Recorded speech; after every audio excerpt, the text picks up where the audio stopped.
এই ভিডিওটা তাদের জন্য খুব কাজে লাগবে, যে সকল বন্ধুরা আমার ছাদ বাগানি। আমরা যারা বিশেষ করে এখন যেভাবে গাছগুলো রাখছি, আর যে সংকটে পড়ে যাই, যে গাছকে আমরা একেবারেই বাড়াতে পারছি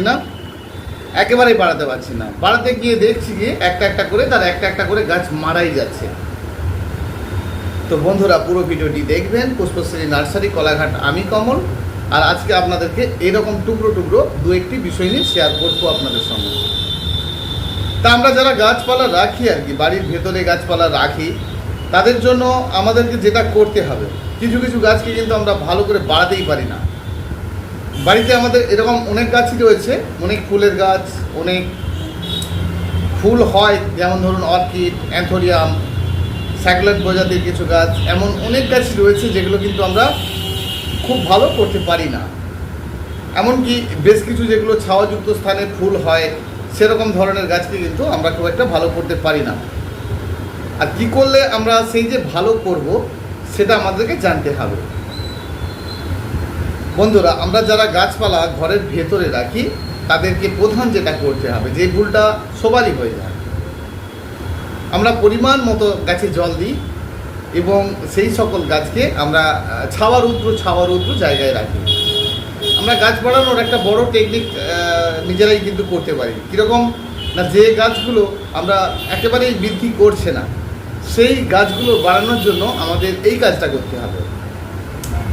আপনি যেমন আপনার ছাওয়াযুক্ত স্থানে গাছগুলো রাখতেন, সেখানে পরিমাণ মতো জল দিতেন, মানে যেখানে রৌদ্র ছাওয়া রয়েছে আর কি, তো সেই রকম জায়গাতে যেমন আপনি সমস্ত কিছু করতেন, এই জায়গাটা কিন্তু আপনি সেরকম কিছু করবেন না। কারণ আপনি ব্যালকনির মধ্যে গাছ রেখেছেন, আর সেখানে আপনার হালকা ছাওয়া রৌদ্র আছে। এমন কিছু কিছু গাছ রয়েছে যেগুলো কিন্তু আমাদেরকে এইরকমভাবেই বড় করে নিতে হবে। আমরা যে কোনো 12 মাসি ফুলের গাছকেও আমরা কিন্তু অনেকেই বাড়াতে পারি না। দেখুন, আমরা সম্পূর্ণ রৌদ্রে কিন্তু সকলেই দিতে পারি না। সকলের বাড়িতে ছাদ নেই, কিন্তু ব্যালকনি রয়েছে। কম বেশি বেশিরভাগ বন্ধুরই কিন্তু ব্যালকনি রয়েছে। যাদের খোলা আকাশের নিচে রয়েছে তাদের ক্ষেত্রে তো সমস্যাই নেই, কিন্তু যাদের ছাওয়াযুক্ত স্থান, মানে রৌদ্র ছাওয়া রয়েছে, তাদের জন্য কিন্তু এই কাজগুলো করবেন আমি যেগুলো বলবো। ছাওয়াযুক্ত স্থানে রাখলে যখন আপনারা গাছের গোড়াতে যে জলটা দেবেন, সেটা কিন্তু একেবারেই প্লেন জল নয়। আর ধরুন আপনি 5 লিটার, 7 লিটার, 10 লিটার জল নিয়েছেন, অল্প করে যে কোনো ফাঙ্গিসাইড, 20-25 টাকার যে কোনো একটা ফাঙ্গিসাইড নিয়ে নেবেন। যেমন আপনার ব্যাবিস্টন, জ্যাকিস্টন এই ধরনের, বা আপনার অন্য কিছু যদি থাকে, তা অল্প করে একটুখানি নেবেন আর সেটাকে দেবেন। ধরুন আপনি 10 লিটার জলে 1 গ্রামই দিয়েছেন, ক্ষতি কিছু আছে? ক্ষতি নেই। বেশি দিলে কিন্তু ক্ষতি আছে। তাহলে বন্ধুরা, আমরা যারা ছাওয়াযুক্ত স্থানে গাছে জল দেব, তো আমরা ছাওয়াযুক্ত স্থানে যে সকল গাছগুলো রেখেছি, বেশিরভাগই তো আগেই বললাম যে ছাদের অভাব, কিন্তু ব্যালকনির অভাব নেই। এটা বেশিরভাগ বন্ধুর ক্ষেত্রেই দেখা যায়। তো যারা ব্যালকনিতে গাছগুলো রেখেছেন, তাদের জন্য বলবো বন্ধুরা, যে আপনারা এই কাজটা করুন। কোন কাজটা করবেন না, যে জলটা আপনারা গাছে দেবেন, সেই জলটা কখনোই প্লেনভাবে দেবেন না। এমনি জল দিলেন এটা নয়, একটু করে আপনার 5 লিটার, 7 লিটার যতটাই জল থাক, কোনো আন্দাজ নিয়ে নয়, আপনি অল্প করে 2 আঙুলে করে চেপে ওই ফাঙ্গিসাইড ওষুধটা নিয়ে ওই জলটা দিয়ে সেই জলটা কিন্তু গাছের গোড়াতে দিন। অন্তত সপ্তাহে একটা দিন গাছকে কিন্তু ওই জলটা দিয়ে স্নান করান। এইবারে আসছি কিন্তু প্রধান, যে গাছে আমরা জল দিয়ে গাছের জীবন বাঁচাই, সেই জল দিয়ে কিন্তু গাছের জীবন হারিয়ে যায়। দেখুন, এটা কিন্তু আমরা অনেকেই ভুল করে ফেলি, যে দৈনন্দিন আমরা গাছে জল দিয়ে ফেলি। যখন আপনি একটা রৌদ্রকর, কম রৌদ্রে থাকলে যেটা করতে হবে, হ্যাঁ বন্ধুরা, হুট করেই বলে ফেললাম, কম রৌদ্রে থাকলে, ধরুন আমাদের যাদের গাছপালাগুলো রয়েছে, যাদের বেশিরভাগ সবার তো আর খোলা আকাশের নিচে গাছ নেই, যাদের মানে ছাওয়া রৌদ্র হালকা এরকম জায়গাতে গাছ থাকে, মানে কম রৌদ্র আছে এমন জায়গায় থাকবে, তাদের গাছকে বাড়ানোর জন্য খুব সহজ ব্যাপার। শুধু কি বলুন তো, আপনারা গাছের গোড়াতে জলটা কম দেবেন, গাছে স্নান করাবেন, দেখবেন ছাওয়াযুক্ত জায়গাতে রাখবেন, যেখানে আপনার যে কোনো ফুলের গাছ, যে কোনো ইনডোর প্ল্যান্ট খুব দ্রুত গতিতে বৃদ্ধি পাবে। হালকা একটু লাইট আছে এমন জায়গায় রাখলে কিন্তু গাছটা বেড়ে যাবে। যদি আপনার ফুলের গাছ হয় তাহলে কি করবেন, যদি আপনার ফুলের গাছ হয় তাহলে কিন্তু গাছটি বেড়ে যাওয়ার পর একটু হালকা রৌদ্রের দিকে নিয়ে যাবেন। একদম দারুণ ফুল আসবে। চলুন ভিডিওটি আমরা দেখি কিভাবে গাছকে ভালো রাখতে পারি। আমরা যারা বাড়ির ভেতরে গাছগুলো রেখেছি, এমন অনেক গাছই রয়েছে যেগুলো আমাদের বাড়ির ভেতরে, কিন্তু তাহলে সেই ছাওয়াযুক্ত স্থানে সেখানটা সম্পূর্ণ তো আপনার রৌদ্র নেই।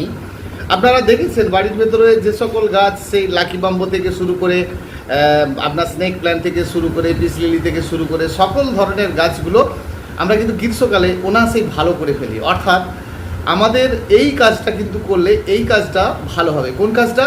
যে আমরা অন্যান্য সময়, ধরুন আমি কনকনে ঠান্ডার সময় বলছি, বা আপনার অতিরিক্ত বর্ষার সময় বলছি, এই সময়টা যেটা করে ফেলেন যে মনের মতো করে গাছে সেই এভরিডে যেমন আপনারা জল দিচ্ছেন গাছে, সেভাবে কিন্তু জল দিয়ে যাচ্ছেন। মনে রাখবেন, এই ছাওয়াযুক্ত স্থানে আপনি নিজেও বুঝতে পারছেন যে আমার এখানে সম্পূর্ণ রৌদ্র আসে না, তাহলে কিন্তু জল শেষ হলে দেবেন জল।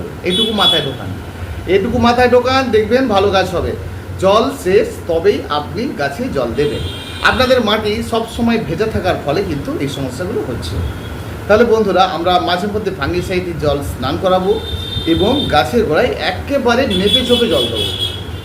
আপনি যদি ছাওয়াযুক্ত স্থানে 4 দিন জল দিতে ভুলেও যান, তাহলে কিন্তু আপনার গাছের কোনো ক্ষতি হবে না।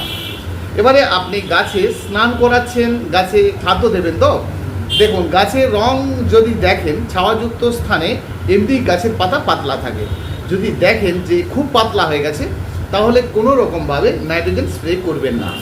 ধরুন আপনারা যেটা দেন 20-20, 19-19 বা 13-0-45 ইত্যাদি যেগুলো দিয়ে থাকেন, যেটা দেবেন খুব কম। মানে ধরুন আপনার গাছে ফুল হচ্ছে না, বাড়ির ছাওয়াযুক্ত ব্যালকনিতে রেখেছেন, ফুল হচ্ছে না, সেক্ষেত্রে আপনি 19-19টি ব্যবহার করুন।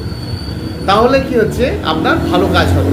এই লিকুইড তরল সারটি আপনি ব্যবহার করতে গেলে 1 লিটার জলে 2 গ্রাম করে দিয়ে ব্যবহার করবেন।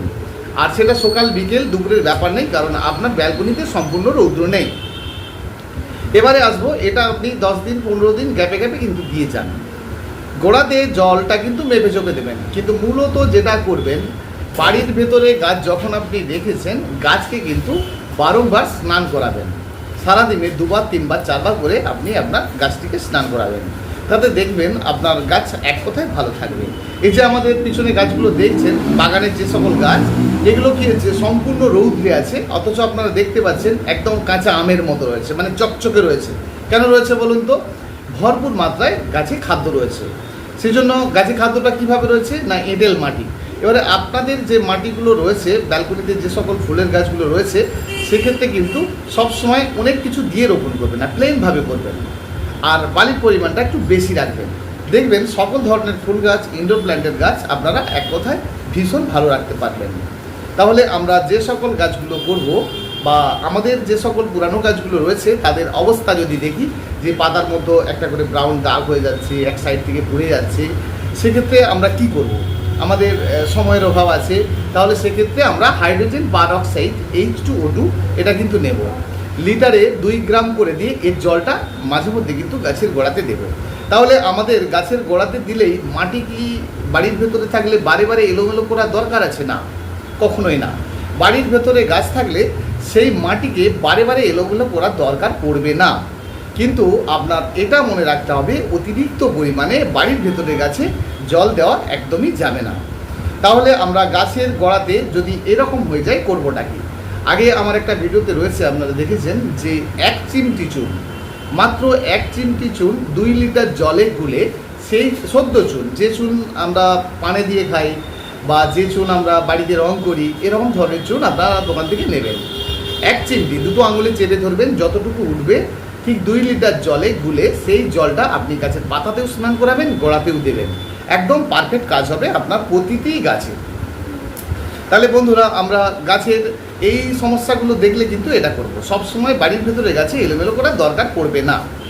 তবে হ্যাঁ, যেটা আমাদের করতে হবে, বাড়ির ভেতরে গাছ থাকবে মানে মাটির মধ্যে বিভিন্ন রকম ধরনের কীটপতঙ্গের উপদ্রব হতে পারে।